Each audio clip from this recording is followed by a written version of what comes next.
All right, hey, shalom, shalom. First and foremost, before we get started, giving all praise, honor, and glory to Yahweh, Bahashem, Yahushai, Bahashem, Chakodash. Double honors once again, as always, and to the apostles and the elders of Great Millstone who rule well and taught us this truth. Peace, much love, and salutations always to those for elect. All right, you see by the title, Mirth is gone. Okay, and it's pretty much, plain title. Okay, ultimately, there's nothing to look forward to outside of Yahushua's return. All right, and us receiving our salvation. Lord willing, we're part of that number. Okay, but everything else is, the fun of the earth, so called, is gone, man. Okay, and our people, all right, the so-called Negroes, Latinos, and Native Americans, they're still trying to find ways to hang on and attach to that mirth. All right, but ultimately, what is not it? That's a thing of the past. Okay, the Most High has stripped that spirit from the earth. So now you have nothing but what? Bad times, okay, and then trials and tribulations coming to the earth. Okay. So yeah, okay, so I found this precept. So let's start here. Um, I'll get the word from Mirth. It says in the Edemon, online Edemon dictionary, it says joy, pleasure, eternal bliss, salvation. Okay. Which hell, Jake think that this is the salvation. They're trying to make the kingdom of heaven here in Babylon, through the ways of Esau. Okay, and it's just not a thing that's going to happen. Okay. um from Mergo, see Mary, as expressions or manifestations of happiness, rejoicing, state or feeling of merriment, uh joyalty, hilarity, entertainment that excites convulsive laughter. So the mirth is gone, man. Which you can still, Jake, you can still go out and do these things, but it's always going to come to an end. Okay, that's why you have to tap into the spirit of Yahweh Bashim Al Shai, because that's where you get true joy and true peace of mind. Okay, because these scriptures give us comfort, because again, all this shit, whether you go and you drink, or you deal with a woman, okay, or you just go out and have fun with the Akim, it still comes to an end at the end of the day. Still got to go to work. You're still in captivity. Bills still due. Your back still through. All right. So what we're looking for is that first part of the definition: eternal bliss, salvation. We're looking for the salvation of Yahweh Bashim Al Shai. That's when we're going to be. The Israelites are going to be in a continual state of mirth. All right, but we understand that these things have to happen first. So this is Isaiah 24. Um, hmm, yeah, Isaiah 24 and 8. It says, "The mirth of tabrets ceaseth, the noise of them that rejoice endeth, the joy of the harp ceaseth. They shall not drink wine with a song. Strong drink shall be bitter to them that drink it. The city of confusion is broken down. Every house is shut up, that no man may come in." We see these things happening. And here it is. "There is a crying for wine in the streets. All joy is darkened. The mirth of the land is gone." Right. And Jake, and especially since the familiar disease, they've been trying to fill that void, since things done they're trying to get back to quote unquote normal, which none of this shit was ever normal, man. Okay. But they're trying to get back to prior, CV, the CV 16. Okay, but it's the Most High is not allowing that. That's not part of the plans.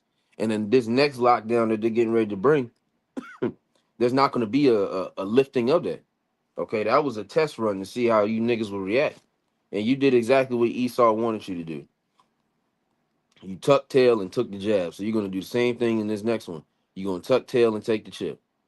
Okay, but yeah, they're crying for wine in the street. All joy is darkened. There's no fun in the earth. Okay, and the extents that you had to go to even get just a small form of fun is at that point it ain't even fucking worth it. You know, end all be all, man. This place is played out. This place is played the fuck out. So there's a mindset that you should have. 2 Peter 3:11,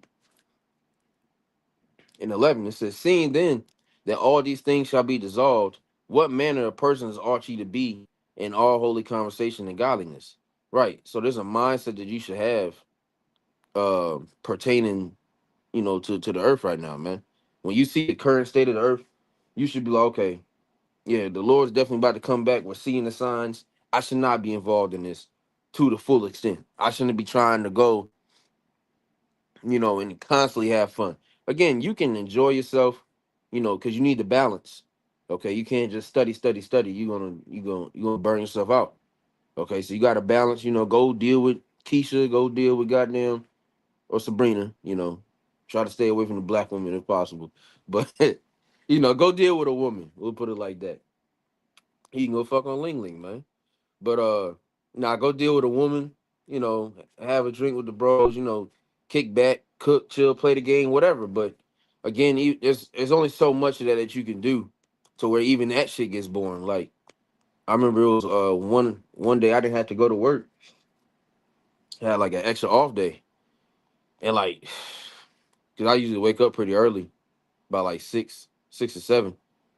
But come like 10, 11 o'clock, I was like, man, god damn. Like you had the whole rest of the day, but then, you pretty much then kick back for the day. This shit was just boring, bro.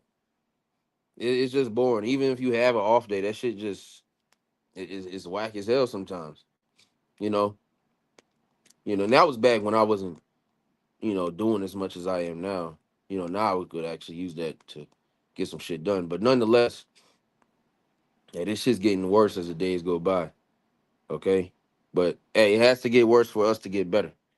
Ecclesiastes 7:2, it says, it is better to go to the house of mourning than to go to the house of feasting, for that is the end of all men, and the living will lay it to his heart.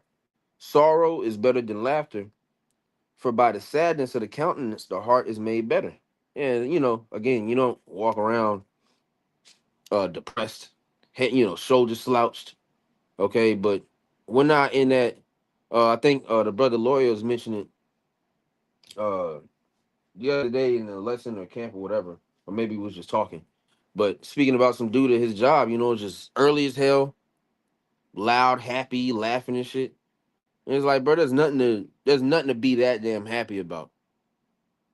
I can't stand to see a nigga have a good time because it's like you don't know what the hell is getting ready to happen. Brothers going to do these things to get an escape, but y'all niggas ain't escaping from shit. Y'all not fighting demons. Y'all not doing the ministry. Okay, fighting to keep the law to the best of your ability, serving Yahweh Shem Shai. You niggas ain't doing none of that. That's why it genuinely irritates me when niggers be walking around talking about they tired. Y'all niggas don't do nothing, bro. Y'all don't do anything. But you just this tired nigger, this depressed nigger. Just no, bro. You ain't doing shit. Not like the men of the Lord. We have our main profession, which is this truth, this ministry. All right, and then you got jobs. Some brothers got 2 jobs, and you got a family to tend to. You still got to take time for yourself. A so-called Negro does not know what that's like at all. Okay, yeah, we in the curses, but y'all niggas, man, hey, but that's okay, cause our war is gonna be greater. You know, I'll cut my damn on. Verse 4 says, "The heart of the wise is in the house of mourning, but the heart of fools is in the house of mirth." Um, yeah, I'll jump down to verse 7. I'll read through. It says, "It is better to hear the rebuke of the wise than for a man to hear the song of fools."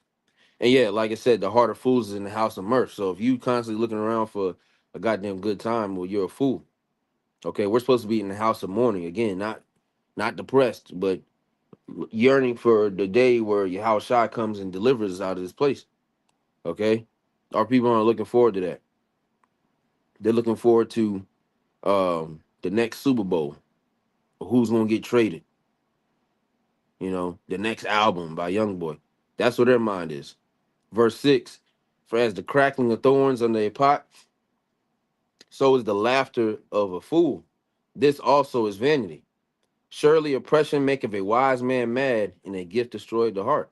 Yeah, and that's the thing. That's why we're mad, because we're oppressed, and we understand that we're oppressed. So when you hear the laughter of the fool, yeah, that shit pisses you off, you know.